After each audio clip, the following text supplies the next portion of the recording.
Hi everyone, this is Matthew Archambault from drawingtutorialsonline.com, and this is podcast number 9, and this is also anatomy lesson number 12, facial muscles and muscles of the head.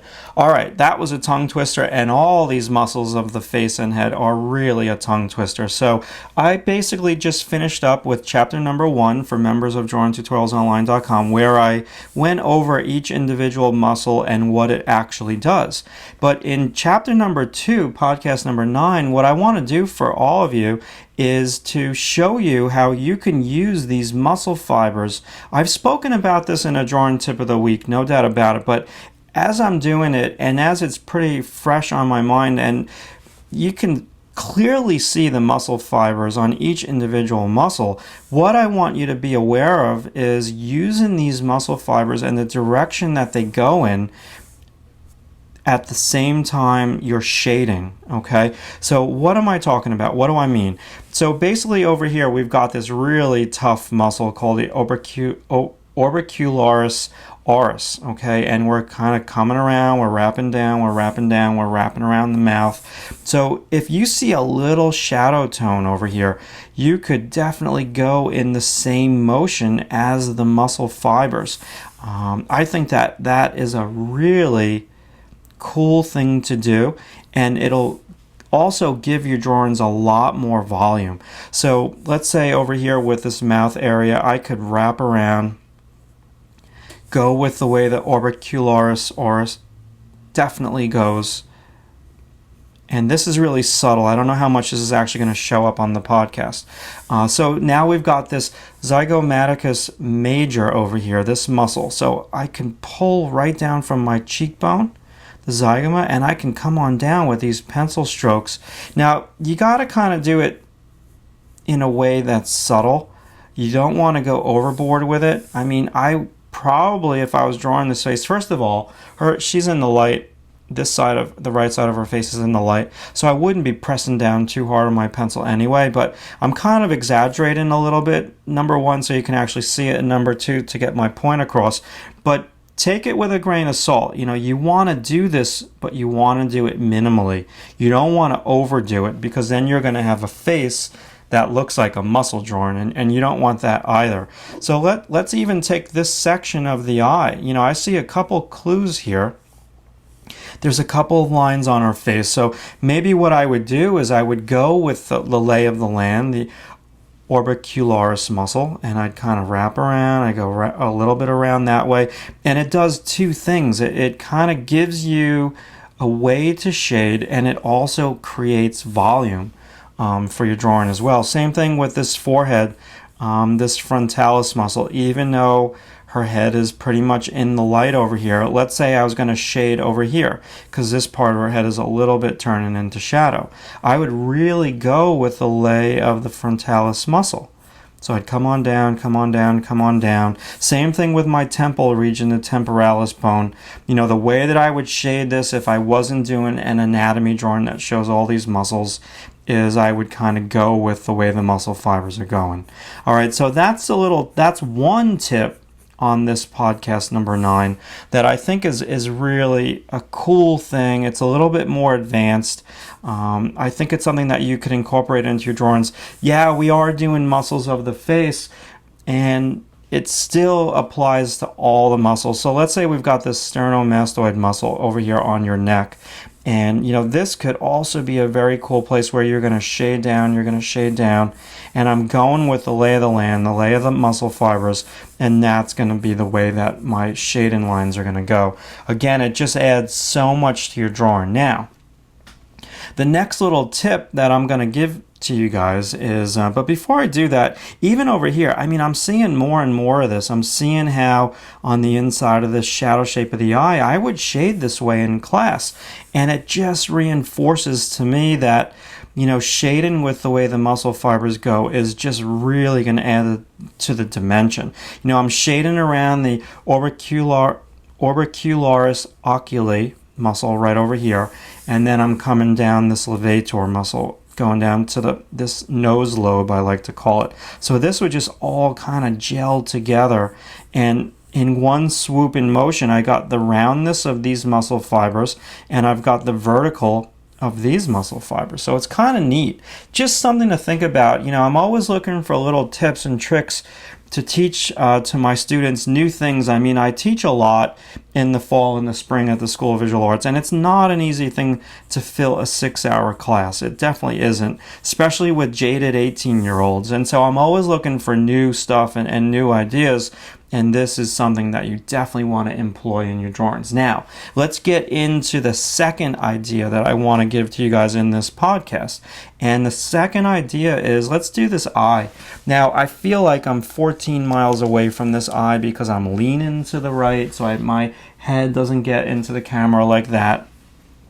But basically, the next little tip that I want to give to you guys is that I've got this eye, right? And it looks like her, but to really get it to look like the person that you're drawing, you've got to match the value in the eye. Now, I learned this over the years of doing many book illustrations where I would, be photographing a model. The girl would have like brown eyes, and of course, the book every single book, the girl would always have light blue-green eyes or light blue eyes. And so the second I painted the light blue eyes on a model that had brown eyes in the painting, it wouldn't look like her anymore. So basically, if I was going to try now in a short period of time, let me get a sharper pencil, and I think I've got like 4 minutes to try this. I would really do my best, and you'll tell me if my head gets in the camera. I really do my best to match the value of this eye.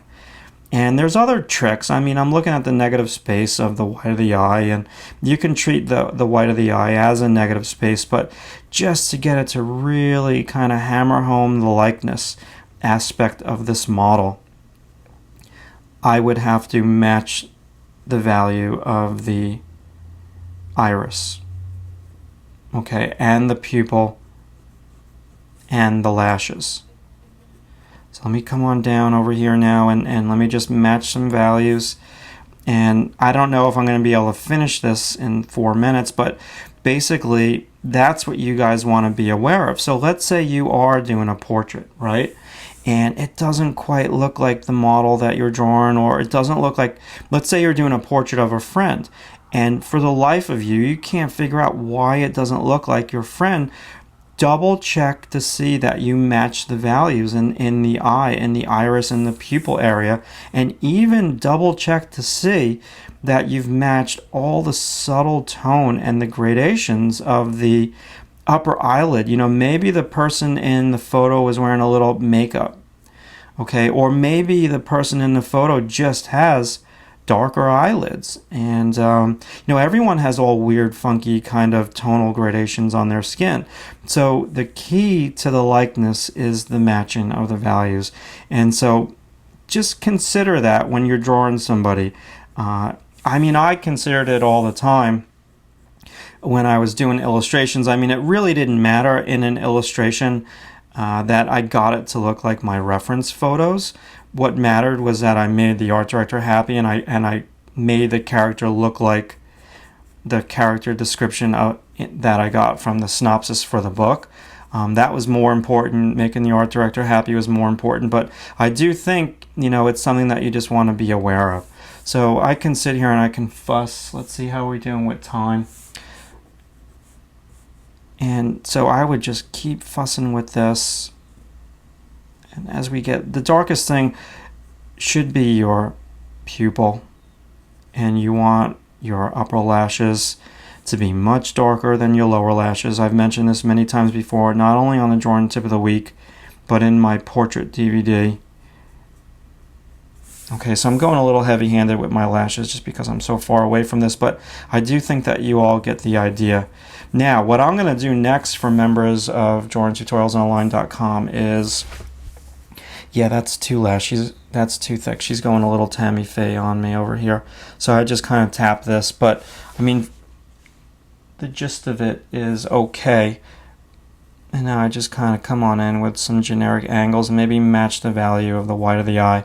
Again, you can all do this with the way that the muscle fibers are going, and that will just add a little bit more dimension to a little small area of the face.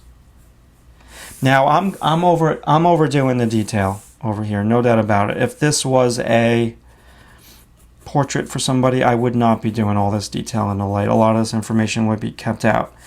Okay, so just be aware of that as well. So that's pretty much my little two suggestions for you.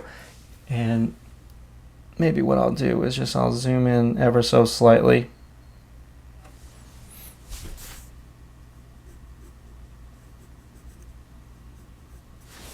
And you can play with this as much as you want.